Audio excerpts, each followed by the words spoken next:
Shalom, saudaraku yang dikasihi Tuhan. Kembali bersama YouTube Pas Agape, saya mengucapkan selamat tahun baru 2023. Kita awali bersama Tuhan. Kita memulai tahun dengan Tuhan.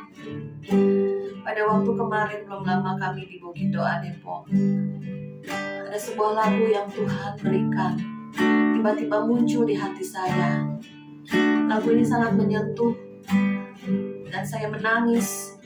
Benar Tuhan, jika Engkau tidak menuntun, jika Engkau tidak berjalan di depan kami, bagaimana kami harus melangkah dan berjalan? Jika Tuhan tidak beserta kami, buat apa kami melangkah dan berjalan? Biarlah setiap kita minta arahan dan tuntunan Tuhan. Setiap kita mau minta bimbingannya, dan kita lebih lagi melekat sama Tuhan, sehingga kita boleh mendengar suaranya, sehingga kita lebih dalam lagi mengasihi Dia. Kita sama-sama naikkan pujian ini. Bila Engkau tak besertaku,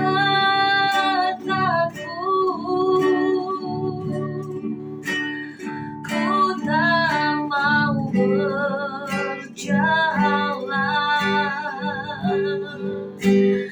Ku perlu Tuhan, pimpin langkahku dengan kasih karunia-Mu. Pimpin langkahku setiap waktu, berjalan dalam Roh-Mu.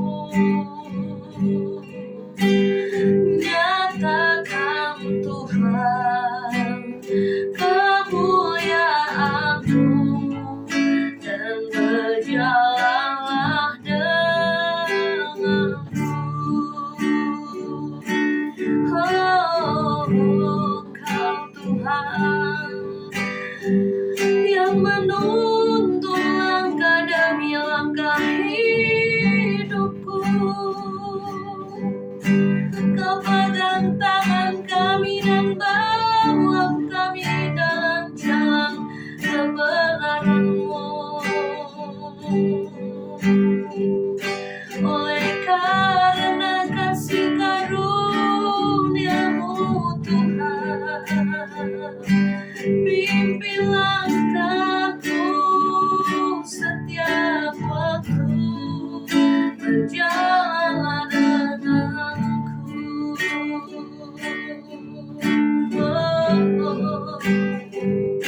Nyatakanlah kemuliaan-Mu Tuhan, nyatakanlah kasih karunia-Mu, nyatakanlah.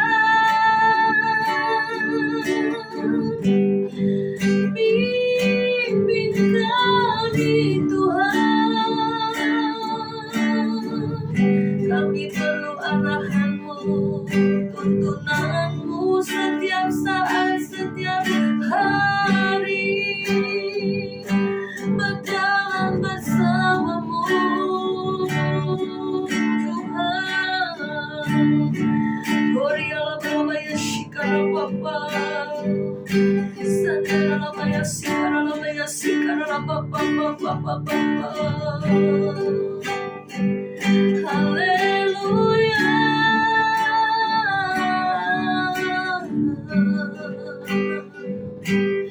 Mari Roh Kudus pimpin kami Tuhan, Roh penghibur, Roh penolong yang membawa kami dalam jalan-jalan-Mu dan kebenaran-Mu. Mari Roh Kudus, Roh Allah yang hidup, yang menguasai sepenuh-penuhnya roh, jiwa, tubuh kami Tuhan. Ya laba ya shikara baba sikara bala ya shikara baba ya laba ya shikara Hinata kata kuriala bakata kuriala tashikala batu kurala ya sandara basikiri. Ya papa papa papa papa papa papa papa. Hamba berdoa pada setiap penonton yang menonton YouTube ini Tuhan. Jamah kami semua, jamah Tuhan. Berikan kami kekuatan yang baru, kuasa-Mu mengalir di dalam nama Yesus. Ada otoritas kuasa-Mu, penyertaan-Mu sempurna dalam hidup kami. Kami tidak berjalan sendiri, kami memulai tahun dengan nama Yesus. Kami terus berjalan melangkah hari lepas hari, minggu demi minggu, bahkan bulan demi bulan di tahun 2023 ini. Kami tidak tahu apa yang akan terjadi di hari esok. Namun satu hal yang kami percaya, tangan kanan-Mu memegang tangan kami dan membawa kami kepada kemenangan demi kemenangan. Kau sudah jamin hidup kami penuh berkemenangan. Karena ada Tuhan yang menolong, ada Tuhan yang menyertai, ada Tuhan yang selalu mengarahkan kehidupan kami untuk berjalan di dalam kebenaran-kebenaran. Untuk kami melangkah bersama Tuhan di dalam pertolongan dan anugerah-Mu. Kami tidak takut dan khawatir hari esok. Kami serahkan semua kekhawatiran, ketakutan di dalam tangan-Mu Bapa. Seperti firman janji-Mu ya dan amin dalam hidup kami. Kau berikan kami kekuatan, Kau berikan damai sejahtera.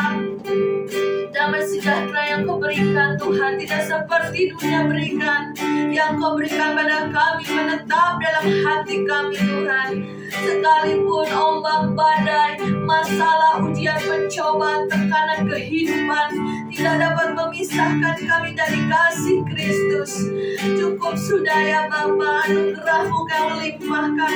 Kau mati bagi kami dan Kau sudah beli hidup kami Bapa. Kami tidak ada hak lagi dalam diri kami, karena Engkau sudah membeli dengan harga yang mahal, yaitu darah-Mu Yesus.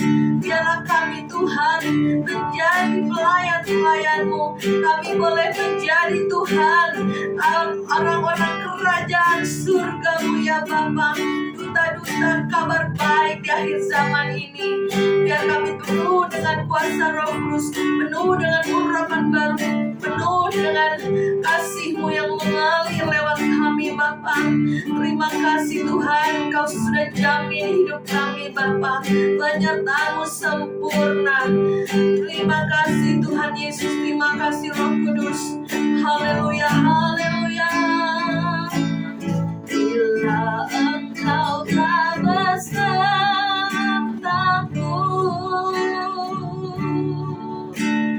ku tak mau berjalan. Ku perlu Tuhan, pimpin langkahku dengan kasih karunia-Mu. Pimpin langkahku setiap waktu, berjalan dalam Roh-Mu. Nyatakan Tuhan kemuliaan-Mu dan berjalanlah denganku. Nyatakan Tuhan kemuliaan-Mu dan berjalanlah denganku. Nyatakan Tuhan kemuliaan-Mu dan berjalanlah denganku. Terima kasih Tuhan Yesus. Kami pada saat ini boleh terus terhubung dengan Tuhan. Kami percaya ada penyertaan Tuhan dalam kehidupan anak-anak-Nya. Dan juga saya dapat firman di awal tahun ini di dalam 1 Korintus 5 ayat yang ke-6, 7, dan 8 saya bacakan. Kemegahanmu tidak baik, tidak tahukah kamu bahwa sedikit ragi menghamirkan seluruh adonan? Buanglah ragi yang lama itu supaya kamu menjadi adonan yang baru. Sebab kamu memang tidak beragi, sebab anak domba Paskah kita juga telah disembelih, yaitu Kristus. Karena itu marilah kita berpesta bukan dengan ragi yang lama, bukan pula dengan ragi keburukan dan kejahatan, tetapi dengan roti yang tidak beragi, yaitu kemurnian dan kebenaran. Yang perlu digarisbawahi yaitu mengenai kemurnian dan kebenaran. Perkataan ini Tuhan nyatakan waktu saya berdoa di Bukit Doa Depok, tentang kemurnian dan kebenaran. Biarlah semua anak-anak Tuhan di penghujung akhir zaman ini lebih lagi dimurnikan, dibakar.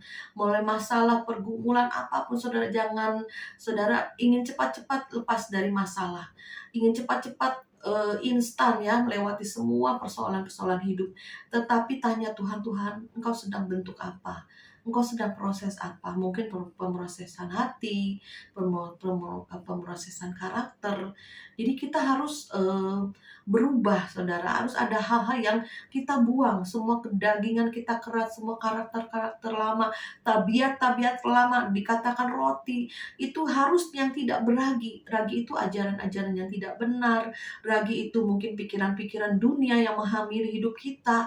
Paradigma-paradigma yang salah harus dicopot, saudara. Hal-hal yang tidak berkenan harus kita buang. Tuhan bilang supaya adonan itu diberi adonan yang baru, sesuatu yang baru dalam hidup kita Tuhan sudah berikan, sedang berikan di tahun 2023 ini. Ayo kita ambil dari Tuhan semua yang murni, semua yang benar, ya. Kita terus mau diproses, kita terus mau dimurnikan. Jangan kita jadi anak Tuhan yang cengeng, sebentar-sebentar mengeluh, sebentar-bentar bersungut-sungut, sebentar-sebentar kepahitan. Sudah tidak zamannya lagi, saudara. Karena kita anak Tuhan harus dewasa, harus kuat. Ya, harus buang semua kekhawatiran, buang semua kepahitan, buang semua ganjalan-ganjalan di hati. Berdamai dengan setiap orang, berdamai dengan keadaan apapun.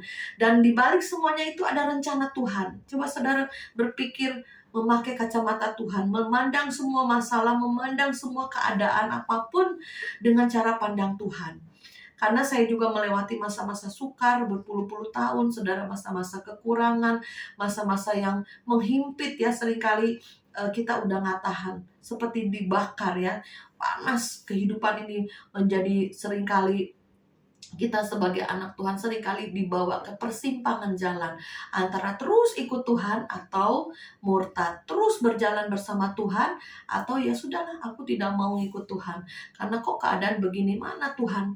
Karena Tuhan seringkali tidak kelihatan, seringkali Tuhan tidak nyata, kadang Tuhan itu nggak berbicara, kadang Tuhan itu diam, saudara. Ya, tapi itulah kita terus setia. Terus kita datang sama Tuhan. Kita punya iman, Tuhan pasti dengar. Tuhan pasti tahu setiap pergumulan kita. Dan dia pun Tuhan yang turut merasakan apa yang kita rasakan. Karena Tuhan sendiri pernah mengalami seperti manusia. Mana disiksa, diludahi, dipukul, dicambuk, ditusuk, maupun juga dimahkotai duri, saudara. Dia Tuhan yang merasakan penderitaan-penderitaan sebagai manusia. Bahkan sampai mati di atas kayu salib. Kita mungkin belum sampai seperti Tuhan Yesus, saudara. Ya, baiklah, kita di awal dari tahun ini kita tidak tahu ke depannya akan terjadi apa, saudara. Tapi saya yakin dan percaya setiap anak-anak Tuhan yang hidupnya bergaul karib dengan Tuhan itu ada tudung perlindungan, tudung penyertaan, ada perbedaan ya, seperti di tanah Goshen. Tetapi sekalipun misalnya mengalami diizinkan Tuhan masalah musibah apapun, percayalah Tuhan turut bekerja dalam segala perkara untuk mendatangkan kebaikan demi kebaikan bagi orang yang mengasihi Tuhan. Jadi kita tahu Tuhan kita baik. Dan kita tahu bahwa di balik semua masalah itu ada kebaikannya Tuhan. Jangan seringkali kita berpikir negatif, berpikir yang salah tentang Tuhan. Tuhan itu tidak pernah salah. Tuhan kita itu Tuhan yang maha baik. Ya, karena Tuhan tidak mau kita binasa. Oleh sebab itu barang siapa ku kasihi, ku hajar, ku tegur, supaya engkau berbalik dan bertobat. Ya, di balik masalah itu supaya ada pertobatan hati, kembali kepada Tuhan, kembali kepada yang murni, kembali kepada kebenaran Tuhan. Seperti ayat yang tadi saya dapatkan di awal tahun 2023 ini di Bukit Doa Salomo, saya mendapatkan firman tentang kemurnian hati dan juga kebenaran. Ya, kita hidup harus lurus, jalan kita benar sesuai dengan firman. Ya, Roh Kudus itu yang memberikan kita pengarahan, penolong, mengajari kita firman, mengartikannya. Jangan mengartikan dengan cara pikir sendiri, ataupun sekarang banyak YouTube dari luar, saudara. Itu bisa tersesat, saudara. Banyak sekali penyesatan-penyesatan terjadi, saudara. Walaupun seolah-olah kebenaran, pakai firman Tuhan juga, tetapi ujungnya maut, saudara. Ya, oleh sebab itu banyak juga subscriber yang nanya saya mengenai YouTube yang lain itu ada yang nggak benar ya, saudara. Dan lihat ujung-ujungnya mamun, ujung-ujungnya meninggalkan suami dan anak-anaknya, saudara. Aduh, saya bilang kasihan sekali ya, saudara ya. Sayang sekali, padahal dia memberitakan Injil, memberitakan kabar kebenaran, tapi dirinya tidak berjalan di dalam kemurnian dan kebenaran, saudara. Ya, saya juga Tuhan berikan hati yang tulus, hati yang murni. Lebih lagi Tuhan, supaya aku berjalan dalam kebenaran. Sehingga aku sudah memberitakan Injil dan jangan aku sendiri yang ditolak. Kita sudah bersaksi, kita sudah berdoa, kita sudah melayani. Tapi jangan sampai kita sendiri ditolak Tuhan. Karena apa? Karena kita tidak tulus, tidak murni dalam melayani, ya, dan juga tidak berjalan dalam kebenaran. Mungkin dalam pekerjaan, di dalam keluarga, banyak kelicikan, banyak penipuan, banyak kebohongan, banyak apapun harus dibuang. Itu ragi-ragi lama, ajaran-ajaran lama, sifat-sifat lama, kedagingan kita yang lama harus dibuang, dikikis habis, saudara. Dan seruan Tuhan kepada kita semua bahwa tahun 2023 itu masa-masa yang sukar akan lebih lagi, saudara ya. Saya kemarin juga di Bukit Doa Salomo itu memang puji Tuhan, saya dipertemukan Tuhan dengan orang-orang yang haleluya, yang rohnya menyala-nyala, rindu selalu cari Tuhan di dalam doa puasa, saudaranya. Baik dari subscriber maupun dari teman-teman. Saya senang sekali bisa berjumpa dengan mereka, dengan pengalaman-pengalaman hidup mereka bersama Tuhan. Itu membuat saya bergairah, bersemangat ya, saudaraku ya. Dan juga bisa banyak teman melalui YouTube Pas Agape ini, saudara. Kemanapun saya melangkah atau kemanapun saya mengadakan acara, ada aja yang ikut ya dari subscriber Pas Agape. Karena saya percaya YouTube ini bukan milik saya tapi milik Tuhan, dan Tuhan rindu memanggil semua orang-orang untuk membawa lawatan akhir, menjadi saksi Tuhan, berjalan dalam kemudian kebenaran, yang mau on fire, yang tidak takut akan masa depan, yang tidak khawatir akan hari esok, tapi rohnya terus menyala-nyala, ada gairah, ada kekuatan yang baru, saudara ya. Dan saya juga bersyukur kemarin ada pendoa waktu kita masuk di dalam pujian penyembahan yang dalam ya, saudara. Kita harus dengan segenap hati, jiwa, dan kekuatan kita kalau naikkan doa atau penyembahan. Kenapa? Disitulah akan dibukakan alam rohnya Tuhan, di mana Tuhan memberikan penglihatan-penglihatan, pernyataan-pernyataan atau pesan-pesan Tuhan. Dan ada satu pendoa juga bilang pada saya, dia lihat satu angin puting beliung yang dahsyat, dan dia angin ini seperti topan mengamuk, saudara, di laut dulu sampai dasar lautan itu terlihat, dan kemudian maju sampai ke daratan, saudara ya. Itulah akan terjadi. Dan teman yang lain lihat ada satu air yang besar sekali ya, seperti tsunami itu, dia lihat mayat-mayat bergelimpangan, saudara ya. Saya percaya kedepannya ini akan terjadi bencana-bencana di berbagai tempat, di berbagai wilayah, dan di berbagai benua, saudara. Bisa perhatikan mungkin di berita-berita sekarang kan semua update seluruh dunia ya, saudara. Dan perhatikan intensitasnya akan lebih banyak, lebih cepat, dan di berbagai tempat, saudara. Akan terjadi pemusnahan manusia. Sudahkah kita siap? Sudahkah kita juga mempunyai hati bagi jiwa-jiwa ya? Kita tidak bisa lari dari bencana ya. Kita mau kemana? Mau lari kemana? Kecuali Tuhan yang suruh ya. Tapi kita percaya, gak usah takut. Saya bilang hidup kita bagi Kristus, mati kita bagi Kristus. Ada ayatnya.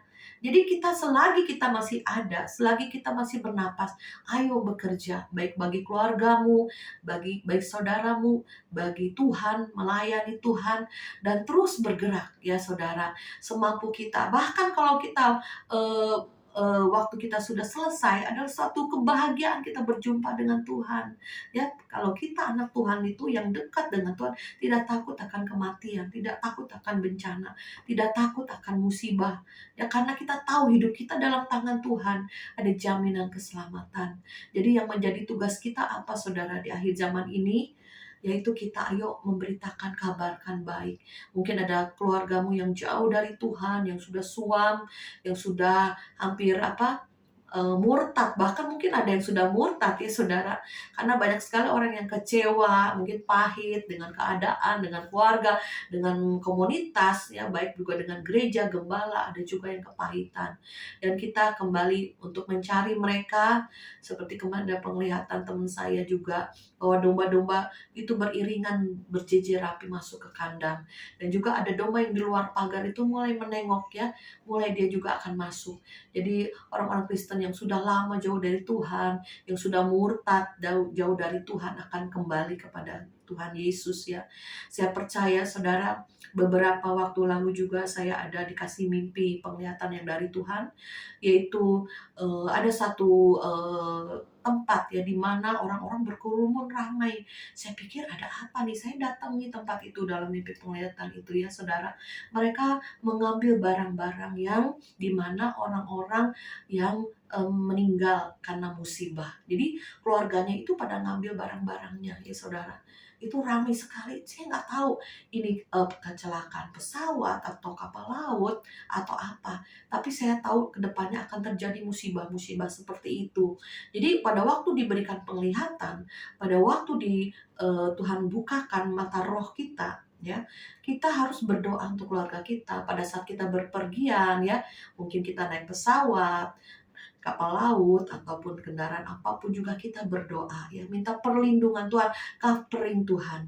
Karena waktu penglihatan itu jelas sekali ya, kerumulannya banyak orang itu datang, keluarganya itu mengambil barang-barang, tas-tas maupun bagasi orang-orang yang meninggal ya.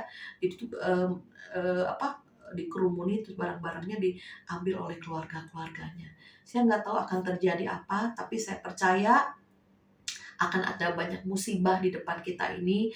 Persiapkan diri kita, keluarga kita untuk dekat Tuhan, supaya hari itu tidak menjadi hari yang sangat menakutkan atau mengerikan ya. Jangan menjadi trauma-trauma ya. Bagi anak Tuhan tidak ada trauma. Dan juga saya berdoa juga supaya banyak pertobatan ya. Kita serukan bertobat, ayo dekat Tuhan, cari Tuhan sungguh-sungguh. Jangan pernah ada celah dengan Tuhan, jangan pernah up and down dengan Tuhan. Ayo roh kita terus menyala-nyala, dicas terus di hadirat Tuhan. Dan saya juga bersyukur ya sama Tuhan. Tuhan, seringkali juga aku masih manusia, aku masih daging, tapi aku mau mengambil rohmu yang kuat, yang perkasa. Aku mau terus naik, aku mau menyelesaikan rencana Tuhan dalam hidup saya. Saya mau lebih lagi Tuhan, Engkau pakai ya, jadi alat Tuhan yang mulia. Saya percaya semua saudara yang mendengar YouTube ini pun persiapkan diri saudara untuk kuat dalam Tuhan. Jadi kekristenan itu hanya simple sekali ya, seperti salib ya. Karena kekristenan itu identik dengan salib Kristus ya. Kita mengalami penderitaan, mengalami masalah, aniaya, itu memang ada pikul salib ya. Ada juga tabur tuai, mungkin dulunya kita berbuat jahat, kita menuai yang jahat. Nanti kita menabur yang baik, kita juga akan menuai yang baik. Nah, kalau misalnya kita memikul salib, itu kita tidak bersalah, kita tidak berdosa. Seperti Tuhan Yesus, mikul salib sampai mati di atas kayu salib, ada hal-hal di mana kita akan dibawa seperti itu, saudara. Kita tidak salah, dikhianati, disakiti, ya dihajar, mungkin kita difitnah, mungkin kita ditekan ya, habis-habisan. Itu semua ada salib yang harus kita pikul supaya kita boleh serupa, nanti segambar dengan Tuhan. Apalagi pada waktu kita penginjilan, kita melayani, terus di daerah itu di mana kita mengalami aniaya ya, banyak sekali juga nanti saya akan ceritakan ada beberapa hamba Tuhan yang mengalami aniaya di dalam pelayanannya ya, dan juga gerejanya harus ditutup saudara karena tidak boleh ibadah ya. Saudara tahu sendiri di daerah Tangerang itu ada yang sulit sekali untuk buka gereja, izin gereja, bahkan nggak boleh lagi beribadah ya saudara. Saya bilang, "Udah Pak, tetap buka ya, tapi nggak usah pakai sound, nggak usah terlalu mencolok ya." Di rumah-rumah mereka buka gereja-gereja karena perintisan-perintisan saudara. Seringkali saya bersyukur sekali Tuhan bawa, dan juga ada berkat-berkat Tuhan dari bendahara-bendahara yang Tuhan kirim. Melalui Lumbung-Lumbung Yusuf juga saya bagikan buat hamba-hamba Tuhan dalam perintisan-perintisan mereka. Dan juga saya percaya kita terus bersinergi dengan Tuhan, dan saya percaya kita terhubung dengan Tuhan, dan kita di akhir zaman ini menjadi kuat, menjadi pemenang, dan kita akan terus menerobos ya. Penjangkauan jiwa-jiwa ini penting, bukan saatnya "Oh, udah saatnya udah nggak ada." Enggak. Penginjilan itu akan terjadi lebih dahsyat lagi barulah tiba kesudahannya. Jadi penginjilan itu belum terhenti saudara. Bahkan harus lebih giat lagi kita memberitakan Injil, minta hikmat Tuhan. Ya, kita lakukan kadang per keluarga-keluarga, kita besukin, kita lawat, kita doakan mereka ya. Bahkan ada yang belum percaya Yesus sekalipun kita beritakan. Nanti Roh Kudus yang bekerja. Jangan takut, jangan kita merasa mengkristenisasi. Enggak, saudara, kita punya belas kasihan Tuhan. Kita menyampaikan kabar baik, kita memberitakan ada satu jalan menuju surga, hanya melalui Tuhan Yesus Kristus, dan yang mau menerimanya dan mau menerima pengampunannya atas segala dosa-dosa. Ya, jadi kita anak-anak Tuhan, ayo di penghujung akhir zaman ini, apa sih yang harus kita lakukan, saudara? Seringkali sudah berdoa, sudah melayani, ya, bahkan suka doa peperangan. Saudara ya, saya seringkali mengatakan kalau sebelum doa peperangan, ayo kita katakan dulu, kita berketompongkan keselamatan, berbaju jirahkan keadilan, ikat pinggang kebenaran, perisai iman tangan kita, pedang roh tangan kita. Tapi lupa yang terakhir, harus berkasutkan kerelaan memberitakan Injil Kerajaan Allah. Itu dalam Efesus. Ya, seringkali bagian hal ini mereka tidak mau lakukan. Kenapa? Malah merasa sudah zona nyaman, tidak peduli, yang penting gue udah selamat, yang lain sebodoh amat. Nggak boleh gitu, saudara. Seorang tentara Tuhan, kalau tidak memakai kasut atau sepatu, dia akan tertusuk duri, saudara, akan tertusuk batu-batu yang tajam. Gimana bisa berperang, gimana bisa berlari kalau dia tidak pakai kasut telanjang, ya. Jadi jangan lupa, harus selalu di dalam hati kita kerinduan untuk satu jiwa dikuatkan, satu jiwa diselamatkan, satu jiwa kembali kepada Tuhan, satu jiwa mereka kembali on fire with Jesus. Jadi kita juga yang melayani Tuhan semangat, mereka pun ikut semangat, saudara. Ya, jadi ada sinergi dari saya ke mereka, mereka ke kita juga. Ada satu kekuatan, ada satu sukacita, ada roh yang menyala-nyala pada saat kita melayani jiwa-jiwa ini, saudara. Jadi kita tidak putus-putusnya terus terhubung dengan Tuhan. Di penghujung akhir zaman ini, saya percaya kita sudah memulai di bulan Januari ini. Ingat, minta terus kemurnian. Kalau belum murni, belum tulus, belum benar, hatimu terus mau dibakar, pasti dibakar oleh Tuhan, supaya diuji engkau emas yang dimurnikan atau engkau bukan emas, ya, batu jerami dan rumput yang dibakar akan habis, hangus. Biarlah kita menjadi emasnya Tuhan yang selalu diuji, kita murni, ya. 9,99 karat tuh mahal, emas logam mulia, saudara ya. Dan juga dalam hidup dalam kebenaran. Kebenaran apa? Kebenaran firman. Akulah jalan kebenaran, kata Tuhan. Jadi kita ikuti Tuhan Yesus dan firman-Nya, minta tuntunan Roh Kudus. Jangan pakai otak terus, logika terus dalam membaca firman, tapi minta arahan dari Roh Kudus, berdoa sebelum baca firman, minta arahan dan tuntunannya, sehingga kita tidak salah mengartikan. Seringkali iblis juga membisikkan, atau pikiran-pikiran manusia itu bisa salah. Karena kita punya otak hanya segede bapau, saudara ya. Bagaimana kita bisa mengerti firman Tuhan yang begitu besar, begitu dahsyat, kecuali ada rohnya itu yang menuntun kita, mengajari kita dalam kebenaran-kebenaran Tuhan. Ya, puji nama Tuhan, kita berdoa. Bapa di dalam kerajaan surga, kami memulai tahun ini di dalam nama Yesus. 2023 bukan tahun kegelapan bagi kami, bukan tahun kengerian bagi kami, tapi ada perbedaan, ada perlindungan, ada kuasa-Mu yang dinyatakan. Saatnya kami bisa membagi bagi orang yang miskin, kelaparan, yang tidak punya apa-apa, baik memberi secara rohani, firman Tuhan dalam kemurnian maupun secara materi. Tuhan, berkati bendahara-bendahara surgawi yang terhubung di Pas Agape ini. Tuhan, berkati semua usaha mereka, berkati sudah yang memberi dan sudah diberi juga. Tuhan, biarlah membawa manfaat bagi banyak orang, bagi gereja-gereja, perintisan-perintisan, hamba-hamba Tuhan di rumah-rumah, maupun juga jiwa-jiwa Tuhan yang di jalan-jalan. Tuhan, mereka yang yatim piatu, maupun juga Tuhan orang yang tidak punya rumah juga, diberkati melalui lumbung-lumbung Yusuf ini. Mereka bisa mendengar kabar baik, mereka bisa Tuhan merasakan kasih Tuhan yang disalurkan. Biarlah surga terbuka bagi kami semua Tuhan, yang melayani juga mendapat upah di surga dan di bumi. Terima kasih Bapa, biar kami terus bergandeng tangan sampai kedatangan-Mu yang kedua kali. Di dalam nama Yesus kami berdoa dan mengucap syukur. Haleluya, haleluya. Amin.